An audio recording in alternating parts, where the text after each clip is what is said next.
ये हुआ भैया जो है माइक माता की आरती को ऐलान कर दिया भैया लो जो है माइक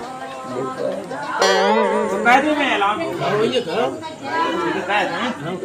सभी ग्रामवासियों को सूचित किया जाता है कि माता रानी की आरती होने जा रही है। कृपया करके माता रानी के पंडाल में पधारने का कष्ट करें।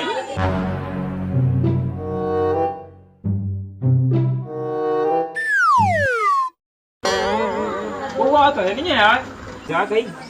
हाँ? एक तरीका है हमारा लो भैया तो तरीका अपना गुलाबी को आओ तो कहें ऐलान। तो सभी ग्रामवासियों को पुनः सूचित किया जाता है कि माता रानी की आरती होने जा रही है और माता रानी के दरबार में आज गुजिया और जलेबी का प्रसाद लगाया जाएगा। इसलिए सभी से मेरा निवेदन है कि पन्नी और अपना थैला लेकर माता रानी के दरबार में जरूर पधारें।